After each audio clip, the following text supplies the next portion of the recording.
আসসালামু আলাইকুম এভরিওয়ান। আপনি যদি সৌদি আরবে অ্যাপসার কিংবা নাফাত অ্যাকাউন্ট চালান, এই নাফাত আর অ্যাপসারকে কেন্দ্র করে আপনার নামে মামলা পর্যন্ত হয়ে যেতে পারে। এবার অনেকে জিজ্ঞাসা করবেন, ভাইয়া কিভাবে মামলা হতে পারে? আসেন আপনাকে বলে দিচ্ছি এই বিষয়গুলো ব্যবহার করলে আপনার নামে কিভাবে মামলা হতে পারে। সবগুলো বিষয় জানার জন্য আপনাকে পুরো ভিডিওটি দেখতে হবে। লাস্টের দিকে আমি সমস্যাগুলো নিয়ে আলোচনা করেছি। প্রথমে আপনাকে অ্যাপসার আর নাফাতের পার্থক্যটা বুঝতে হবে। অ্যাপসার দিয়ে আমরা কি করি? অ্যাপসার হচ্ছে যে আমাদের যাবতীয় তথ্য থাকে অ্যাপসারের মাধ্যমে। ধরেন আমার ভিসা, আমার ইকামা, আমার মেডিকেল, আমি কয়জনের নামে ট্রান্সফার হয়েছি, অতীতে কতবার কাফেলা হয়েছি, আমার নামে কোনো মামলা মোকদ্দমা আছে কিনা, আমার নামে কোনো ট্রাফিক ফাইন আছে কিনা, আমি সৌদি আরবে আমার ফ্যামিলি আনিয়েছি কিনা, যাবতীয় তথ্য সবকিছু আমার অ্যাপসারের মাধ্যমে আছে। সবকিছু অ্যাপসার দিয়ে ম্যানেজ করা যায়। আমার কফিল, আমার ইকামা সাইদাত করে অ্যাপসারের মাধ্যমে। যাবতীয় যত ধরনের সেবা আছে সবকিছু অ্যাপসারের মাধ্যমে নেওয়া যায়। আর নাফাত কি করে? নাফাত মূলত একটি ভেরিফিকেশন অ্যাপ। এটি দিয়ে ভেরিফিকেশন করা হয় আমি কোনো একটা কাজ করতে গেলে এই কাজটা আমি করতেছি কিনা, তখন এই নাফাত দিয়ে এটাকে ভেরিফিকেশন করা হয়। নাফাত দিয়ে প্রথমে আপনারা যারা নাফাত ব্যবহার করেছেন, নাফাত দিয়ে আপনারা লক্ষ্য করেছেন, প্রথমে একটা কোড আসে, এই কোডটা মিলাই দিতে হয়। কোডটা মিলানোর পরে আমার ফেস ভেরিফিকেশন করতে হয়, যে চেহারার সামনে মোবাইলটা ধরতে হয়, ধরার পরে এই ফেসটা আমি কিনা এটা ভেরিফিকেশন করে। এবার যখন আপনি ভেরিফিকেশন করতেছেন কোনো কাজে, এটাই প্রমাণ করতেছেন যে এই কাজটা আপনি করতেছেন। এবার ধরেন আমি কোনো একটা সিম কিনতে গেলাম, আমরা অনেকেই সিম পরিবর্তন করি, নতুন নতুন সিম কিনি, অনেক কিছু করি। সো ধরেন আমি একটা সিম কিনতে গেলাম একটা সিমের দোকানে কিনতে চাই, আমার নাফাত ভেরিফিকেশন আসলো। নাফাত ভেরিফিকেশন আসার পরে আমি একবার ভেরিফিকেশন করলাম, আরো একবার ভেরিফিকেশন করলাম।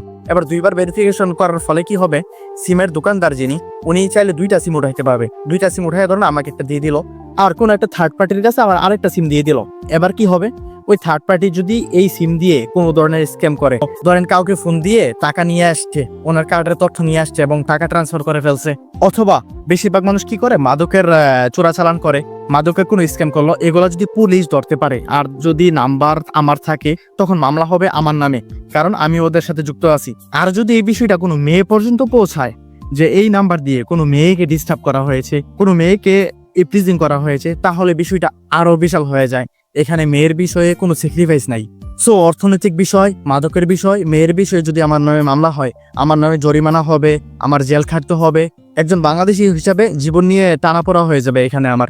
ধরেন আপনাকে কেউ ফোন দিয়ে বললো যে আপনার মোবাইলে একটা কোড গেছে, এটা আপনি ওকে করে দেন, কখনোই করবেন না। ধরেন সিম কিনতে গেছেন, একবার ভেরিফিকেশন করেছেন, পরবর্তীবার যদি বলে যে ভেরিফিকেশন করার জন্য, আপনি মেক শিওর করতে হবে যে আগে ওই সিমটা কমপ্লিট হয় নাই, তারপর গিয়ে ভেরিফিকেশন করবেন।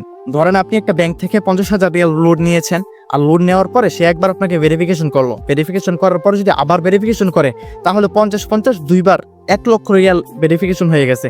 মানে আপনাকে 50,000 দিল আর 1 লক্ষ রিয়ালের ভেরিফিকেশন করে ফেলেছে সে, তখন আপনাকে 1 লক্ষ রিয়ালে পে করতে হবে। যদি 1 লক্ষ রিয়াল পে না করেন, আপনার নামে উনি চাইলে মামলা করতে পারবে। সো এসব থেকে বাঁচার জন্য আমাদের অ্যাপসের পাসওয়ার্ড কখনোই শেয়ার করা যাবে না। আর নাফাতে যদি কখনো কোড আসে, তাহলে এই কোড কোনো সময় কাউকে শেয়ার করা যাবে না, অথবা ফেস ভেরিফিকেশন করা যাবে না উপস্থিত না থাকা অবস্থায়।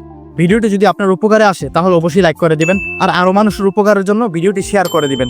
আর আপনাদের প্রবাসে চলতে গেলে কি কি ধরনের সমস্যা হয়, অথবা কোন কোন বিষয় আপনারা জানতে চান, অবশ্যই আমাকে কমেন্ট বক্সে জানাবেন। আমি এই বিষয় নিয়ে আলোচনা করার চেষ্টা করবো ইনশাআল্লাহ। আর ভিডিওটি কেমন লেগেছে অবশ্যই কমেন্টে জানাবেন। ভালো থাকবেন, আল্লাহ হাফেজ।